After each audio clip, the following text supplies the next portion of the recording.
morning and welcome to SportsBeat Live, our weekly conversation about the Kansas City Royals with you and people in the media who know the best. And today that is beat writer Lynn Worthy and columnist Vahe Gregorian. We're coming to you from different places. Lynn, of course, is in Chicago following the Royals, and Vahe and I are in St. Joseph, Missouri, where the Chiefs are conducting training camp. But we are here to talk Royals on this show that is presented by the University of Kansas Health System, and you will hear from them later in this program. Guys, it's trade deadline, a lot going on. A lot has already happened for the Royals. The trade winds are blowing both ways for the Royals, and we're going to get into that in a second. But I wanted to return to a pitch from last night's game and a swing from the bat of Salvador Perez, and I wanted to get you guys' thoughts on the distance that this ball traveled last night. So, Monty, let's run the clip, just a short clip of the home run that Salvador Perez hit in Chicago last night.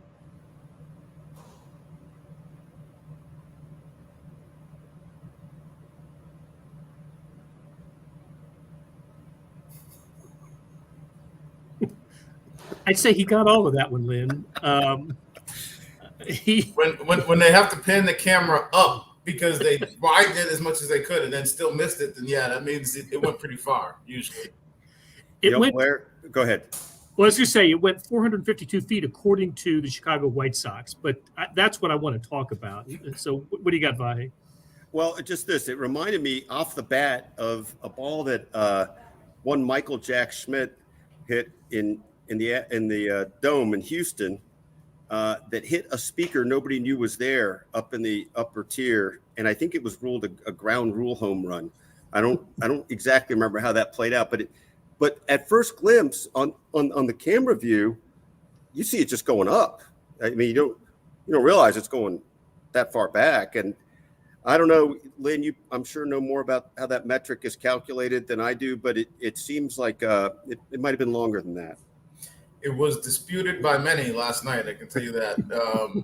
I think, and there was one reporter. I think he was covering for AP last night. Who I don't think he asked a question about anything but the distance of that. Two reporters and two players and to Mike Matheny. That's all he was there to talk about was the distance of that home run. And he'd been around Chicago for a while, talking about how he'd never seen one go up there.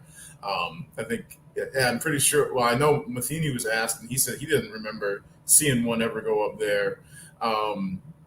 Salvi, who obviously has played in this division for a long time, of course, when he was asked, he's like, no, I don't remember. And they just said, pretty good. So yeah, and then Whit Merrifield said 450. He said that's a glitch if they're saying 450. That's all of 500. So yeah, it was funny because I think that same reporter was asking me. He said, was that further than what he hit the other day in New York? And I was like, well, yeah. I said that 450 was further. I was like, I'm pretty sure I've seen him hit 450 in different ballparks. Like I'm thinking in Kaufman, I think he's had some that have been about that distance. But yeah, I was like, it wasn't shocking to me when I heard the number, but looking back at the replay, it's more shocking that the number was 450 when you see that replay. Absolutely. Absolutely. Listen, it's the ball went over the wall. It cleared the fence. That's the only important thing. It gave the Royals their first run in what became a 2-1 victory over the White Sox. And of course, Salvador Perez is back with a vengeance from his thumb injury. He is just on the same kind of tear. It seems like that he was on a year ago when he was hitting grand slams with regularity. So it's great to see him on a heater. No Royals player I've seen in a long time hits the ball like this in a sustained way like Salvador Perez. He's just been it's been wonderful to see. But so this home run distance thing that started in baseball, I don't know how many years ago, and I remember when it became a regular feature at baseball games to measure the distance. And I should say, Lynn's checking his phone because today is the trade deadline, and we may lose Lynn at any time as he's reporting on trades. we're absolutely going to get to that. But I actually saw a chart of Kauffman Stadium and how they measure home runs. So, if a ball hit the Pepsi porch sign or if it hit the bottom of the scoreboard, they knew exactly, how far the ball went. And I imagine that's true of all the ballparks. Just there's some sort of metric to determine how far a ball is hit. But the way I looked at last night's was it's 60 feet from home plate to the pitcher's mound. So if you added sort of from the back of the center field fence, added a home plate to the pitcher's mound distance, that's another 60 feet. I think the ball traveled farther than that distance. As we see it bounding up the stairs beyond 2 layers of landmarks out in center field. So I wonder if there might be some adjustment on that today. Like to see that. Yeah, I would too. Do they go back and do sort of forensics after the fact, just to I don't know. I don't recall that they've done that, but why wouldn't they if they can? They might need to. Well, I think Salvi's career long is 460. I don't know where it was, but I think I saw it was 460 something feet. Maybe it's 460 even. I can't imagine he had a ball that ball last night. It was less than his 460 footer. But anyway, that's all beside the point. But it was interesting to me. Can I just amend this thing real quick? I looked up the Mike Schmidt thing. The ball hit a speaker 117 feet high and 300 feet deep, but it was ruled a double. It's a great double. Kevin said they should just go to the dent in the concrete. Oh, a single. It fell for a single. Sorry. Okay. Just measure the dent in the concrete, Kevin says, and Steve adds, or the hole in the concession stand sign. That's a good way to do it. It should be clearly marked out there. So, anyway, hey, the other feature from last night's game was the pitching of Daniel Lynch. What a really nice performance. And Lynn, how about just a quick thought on how Daniel Lynch pitched and what a good sign that was for the Royals. I thought maybe the most telling thing was afterwards to hear him say how good it was to be able to have just a normal start, because it seems like for the better part of the last month, it's been blister, cut on the finger, IL stints, just starts and stops, and it just wasn't, it didn't look just natural or smooth with him on the mound. And then last night just came out firing and just shut it down for, the better part of 6 innings. Until the very end, I thought he was probably going to get through 6. I think he had 2 hard hit balls at the end. There was a double, and then a line out to Whit Merrifield that was hit like over 100 miles an hour. But up until then, they hadn't done much with him at all. Attacked with the fastball, mixed his pitches.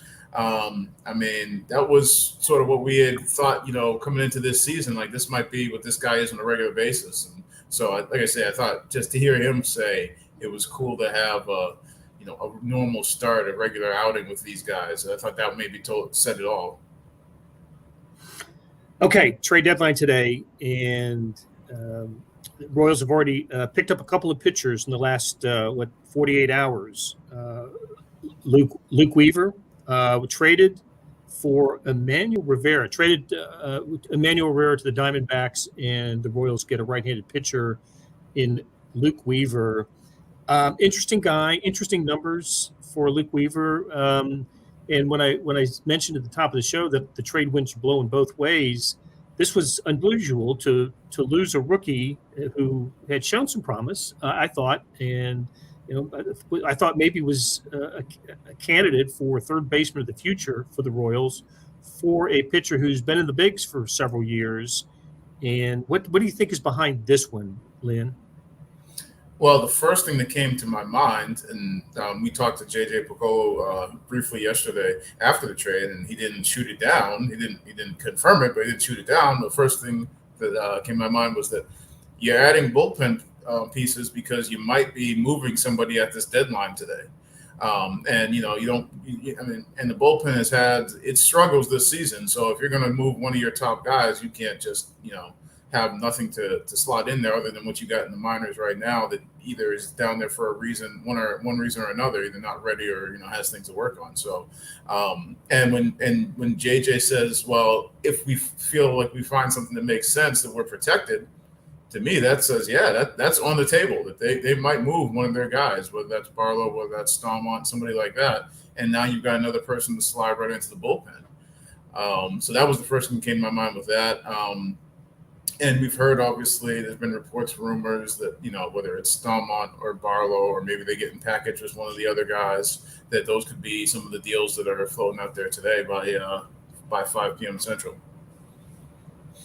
Boy, that seems like such sound thinking, Lynn. I mean, and Blair, you really, I think, brought up the essence of the point, which is if you think you've got a guy that is a potential piece in the future and you're moving him, that's counter to what we've seen the Royals doing, counter to sort of the whole movement. And you can only feel like it's predicated on some other moves. And Lynn, that's we just mentioned Weaver. There's I hope I'm pronouncing it right. Anthony Misiewicz. Is that? I believe that's how it's said. Am I in the ballpark? Misiewicz. I believe so. I had somebody last night after I repeated it, the way they said it, and that was however many hours ago, and I'm sure that I would butcher it right now. But yeah, I think Misiewicz is one of those two is how you say it, and he's a left-hander. He's going to go straight to AAA, but Weaver sounds like will be coming.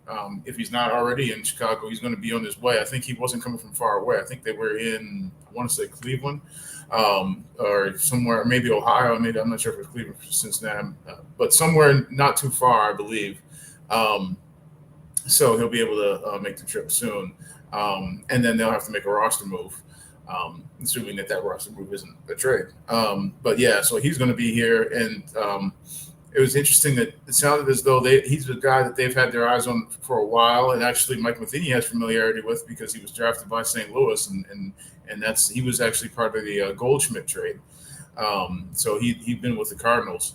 But the Royals had their eyes on him for a while. JJ said that they felt like there was still some potential there as a starter, but for the rest of this season, at least, he's going to be a bullpen guy, and then they'll cross those other bridges later. But so yeah, he's going to be here, fairly soon. Whether that's added to what they have in the bullpen or not, it remains to be seen. But to circle back to Rivera, I think really Rivera was starting to get to be in some ways the odd man out. I mean, he'd just been sent back down to the minors. I think it was Friday. And you start this. I mean, we've seen Nicky Lopez playing a lot of third base. Hunter Dozier's been back at third base for the first time in a while.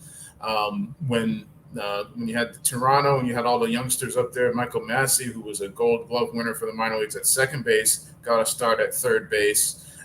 He had a couple of starts in the minors, just 2, I think, before that at third base. So I think they're looking at options that they have at third base, either for right now or going forward. Keeping in mind that actually at the beginning of the season, Bobby Witt Jr. was your starting third baseman, that they felt like they could move him. Yeah, all of a sudden it's become a little bit of a mystery position, hasn't it? It's almost like the last couple months of the season might determine who's the opening day starter at third base next season. Yeah, and a name that I forgot to mention there, and we haven't seen him at third base yet, but it was one of the spots that they had been getting some time for MJ Melendez in the minor leagues. Last year, third base was where they had gotten some time. Then this year, it's been the outfield. And I mean, yesterday we saw him in the outfield. But you have, basically between the corner infield, the corner outfield positions, a lot of guys you're trying to rotate along with DH too. Between Prado and Pasquantino being first baseman, and Prado obviously being an elite defender there. But that you saw him in the outfield this weekend. Dozier's another guy who's going to play corner infield, corner outfield. Like I say, Melendez. Olivares is on the IL still, but when he comes back, he's one of those guys. Kyle Isbell in the outfield. So you just have a lot of different places, or a lot of different guys that you're trying to rotate into not a whole lot of places. This is maybe a funny way to look at this, but as they keep experimenting, Prado is so, plus, just terrific first baseman. Does that tell you his athleticism is such that they really ought to give him more and more of a whirl in the outfield in the coming weeks just to see how that translates? Because obviously it gives you some different options if you can do that. But obviously he's also a much better defender than Pasquantino. So I don't know what the upside ultimately is, but I feel like experimentation time might be called for now. Yeah, and I'm not sure. I mean, obviously, it's something that they had seen coming. I mean, I think it wasn't April. It was early. It was springtime when Rusty was out there working with both MJ and Prado in the outfield down to AAA. I remember seeing it, Rusty in Kansas City at some point after that, talking about how he thought that both of them were, ready to be able to play those spots. But I'm not sure how much of it is just experimentation as much as it is for them. For right now at the big leagues, just getting their bats in the lineup because like I said, DH is in that conversation too with those corner outfield and infield spots. But you also at DH, then you're going to throw Salvi into that mix when you talk about DH, MJ into that mix at DH as well. So the DH spot gets taken up, and Vinny really isn't going to be an outfield. He's really just going to be first base or DH. So he's not rotating as much as the other guys. So that DH spot is really going to be, you've got multiple candidates for that as well, along with those spots to try to put guys in. But yeah, I mean, Prado is. They feel like he's just going to be such a good defender at first base. I think they know that's where he's eventually going to be every day. But for right now, it's a matter of getting everybody's bat in the lineup. Okay, I want to pick up the trade conversation. But first, let's hear from the University of Kansas Health System. March 4th, 2015, I got out of the shower and felt a lump in my left breast. We were able to quickly uncover that she had 2 subtypes of breast cancer, each of them requiring separate and unique treatment plans. This is why you come to the University of Kansas Cancer Center. It is critical to be treated by a team of experts in that specific cancer type. If you don't start with us, I think you'll have more questions than answers. Why would you go anywhere else? Okay, we're back talking Royals on SportsBeat Live with Vahe Gregorian and Lynn Worthy. And Lynn, in a piece that is posted on kansascity.com that you wrote, J.J. Piccolo was quoted as saying, "We have players other teams value." And I guess we'll find out how much other teams are valuing them by the end of today or by 5 o'clock, as you mentioned. Rivera obviously valued by the Diamondbacks. What are you thinking? You mentioned earlier Scott Barlow and Josh Staumont as potential trade pieces for the Royals. Whit Merrifield clearly still out there as in trade rumors. Let me ask you, what do you think the Royals can get in return for any one of those guys? What should the Royals be looking for in a return for if one of those guys is traded?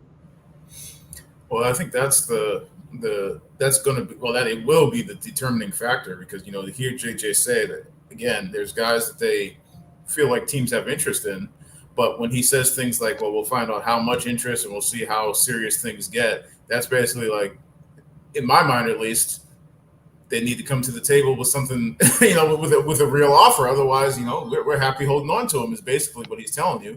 And I don't think that's by mistake that he's putting that out there that, because every time he talks about how they're valued, he also says there's no problem to hold on to them. Like I think that another part of that quote was that if they hold on to the players they have, that's fine. But it's going to be interesting to see. I mean, Benintendi was one thing because that's a rental player, but they still got 3 minor league pitchers, and pitching's always coveted no matter what. Whether it's in season, off season, 365 days a year, pitching is coveted. So, and they seem to have checked some boxes off early. I mean, that going back, weeks when we talked about that trade going into the draft to get a guy who looks like potentially maybe the next center fielder. So I'm not sure if there's specific needs. Like I say, pitching is always one of them. I'm not sure that you're going to get a top flight prospect from anybody from one of these guys. Maybe if you package them, maybe you could force it that way. I'm not sure. Just trying to think about it seemed like there's been a lot of minor leaguers shifting around in some of the deals that have taken place so far, whether that's, the ones that have gone on yesterday or even some early this morning. And I didn't quite see, I know former Royal Jorge Lopez got traded by Baltimore, and I did not see what the return was on that. But, I mean, he's a relief pitcher who was an all-star this year, who still has time remaining on his deal, and who you can make. And I think a lot of his numbers were similar to Barlow's, and that I know they're both guys who've done, extended outings and multiple inning saves. I think Jorge's stuff probably plays up more than Barlow's, but so I'm not sure exactly. I wouldn't expect the moon and the stars. I think it's going to be probably minor leaguers, and if they package guys, maybe they can get somebody who's a high level prospect. But I wouldn't think that you're going to get somebody's top 5 or 10 prospect. And of course, Lopez went to the Twins, I believe, right? Yeah. Back in the AL Central. Yep, for sure. It is interesting, Lynn, that when you talk about the packaging, that's the thing I've been thinking about the most. Like, if you're really going to extract what you think is something that's more front burner, it seems like you're going to need to come with a couple pieces of real value. But obviously it's all about the Rubik's Cube of what team has what needs and how you hit right there. But that's the thing I'm wondering about, whether they're looking for something that can give them a little more pop, more immediate pop, I guess.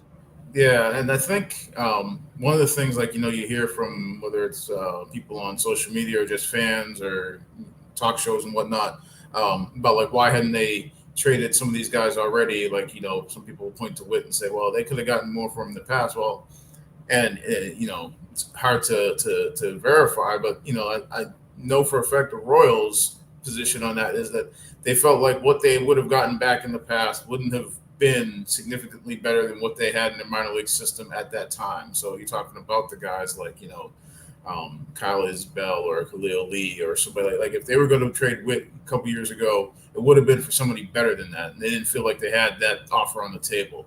I don't know if packaging that means that you will get that person that you feel like is better than what you already have. But I think that's what they're aiming for. And I think even in some of JJ's comments, he's talked about making either their major league team or their system better. So I think for them, they're looking for people who are better than the prospects that they have. It's going to be, somebody who's going to be in their top group of prospects, not just some, guys who are minor leaguers that are, taking the shot in the dark. Makes sense. The other part of this whole equation, and this is Captain Obvious, but it's something that's really important to think about. Let's just say it in terms of Witt. Like, Whit Merrifield may hold just more value to the Royals as he is than what they can get for him. I mean, again, simplistic point, but that's the thing that they have to be thinking about too. Like, you're not just looking to move guys. You obviously need to open up some spots here and there too, but it's a little more layered than I think people want to think it is sometimes. Yeah, and with guys who are, again, going back to Benintendi, he was going to be a free agent at the end of this year. But these other guys are still in their team control for, beyond this season. So it's not as though if you don't trade them now that you don't get anything for them. You could still trade them in the offseason, and people will say, well, you could have gotten more for Witt before than if you trade them now. And it's like, well, and then what's the difference between trading them now or trading them at the end of the season if you're not going to get what you potentially think you would have gotten before anyway? I don't think, and as much as it maybe benefits you in the long run to bring up some younger guys, I don't think it makes you better this season to take Merrifield off of this team right now. Of course, people say, well, who's not worried about this season? Let's just all think about the future. So it'll be interesting. Michael Taylor's name is another one that I've even seen this morning. I think I saw one of the reports that supposedly that, for whatever it's worth, is heating up. I didn't get a quick definition of heating up, but the heating up for some of the guys in the Royals, the relievers, Barlow and Stallman and Taylor.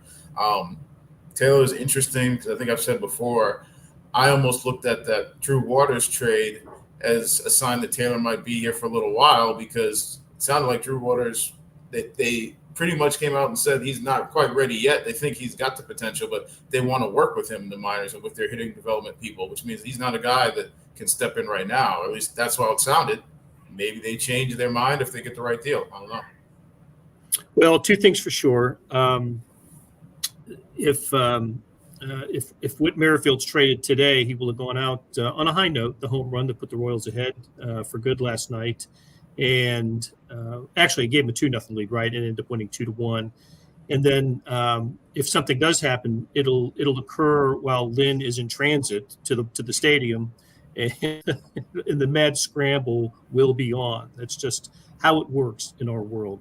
Okay, hey, we're gonna watch a video. It's been 2 Sundays, right? It was a not this past Sunday, but the previous Sunday when Buck O'Neil was inducted into the Baseball Hall of Fame, and the Negro Leagues Baseball Museum put together a video tribute to Buck O'Neil. Bob Kendrick, of course, is a big part of this, and let's watch it. And when we come back, hey, tell us how it came about, and I want to get your reaction to it as well. So this is about a 4-minute clip of a tribute to Buck O'Neil from the Negro Leagues Baseball Museum.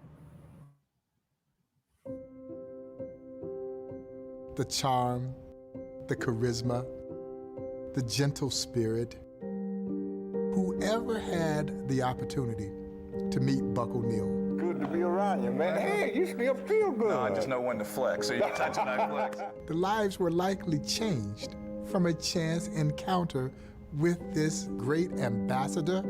I developed passionate love for this man. I think he's one of the most amazing human beings to ever walk the face of this earth, who just happened to be a great baseball player.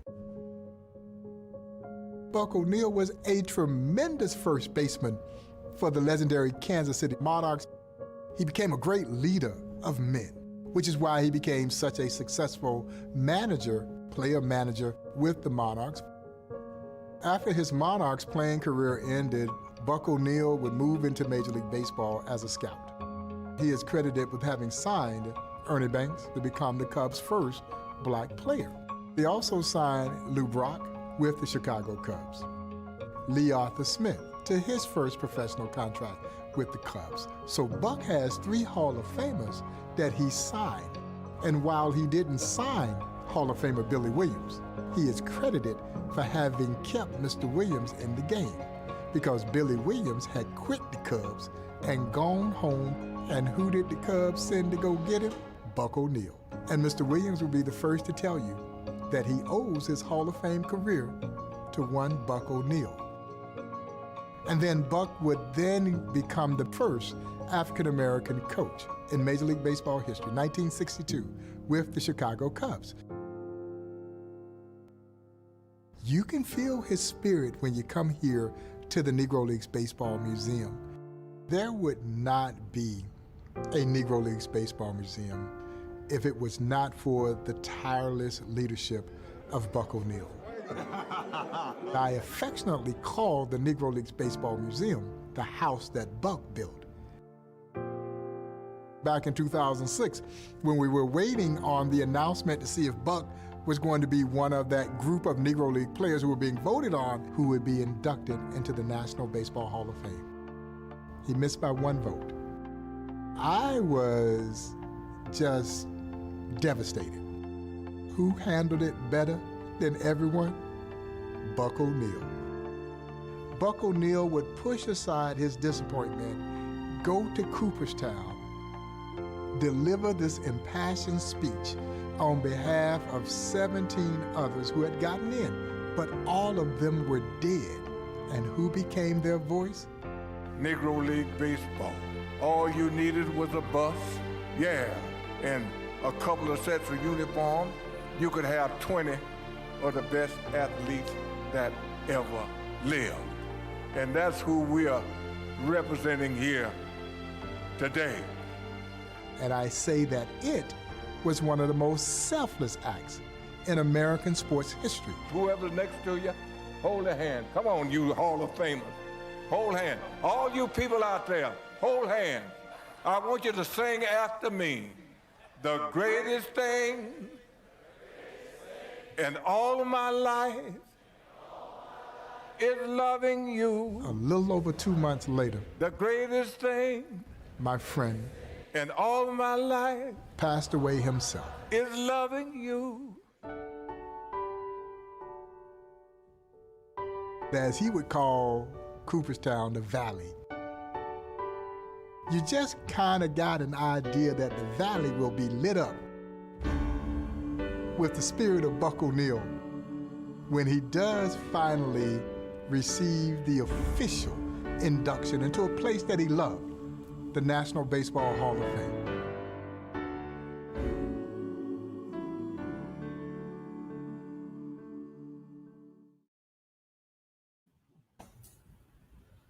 And that official induction came just a few days ago.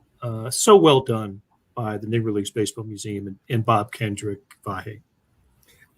Yeah, a couple of things, Blair. One is, I never get tired of hearing Bob Kendrick's voice. It doesn't matter what he's talking about.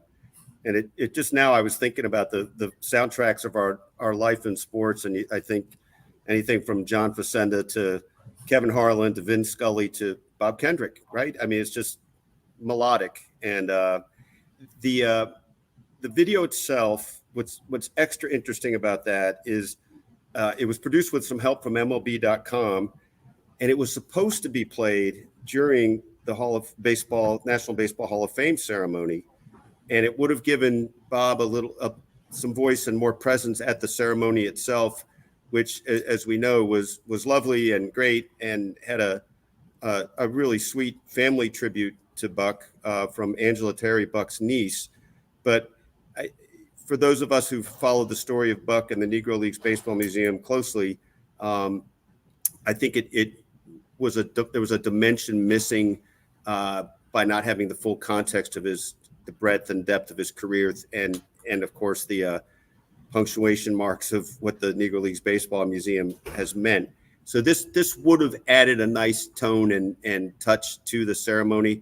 It was pretty neat, though, to have it unveiled in Kansas City at a ceremony last week to start a campaign for the Thanks a Million Buck movement, which basically is trying to get 1 million people to give $1 to the museum, and directly towards the finalizing of the Buck O'Neill Education and Research Center. But indirectly, I think there's some hope that this becomes a catalyst for the next phases of what the Negro Leagues Baseball Museum will be. And as Bob Kendrick likes to say, he's no good at keeping a secret, and he loves to drop hints. And Bob has kind of made the point a few times now that the square footage of the museum is,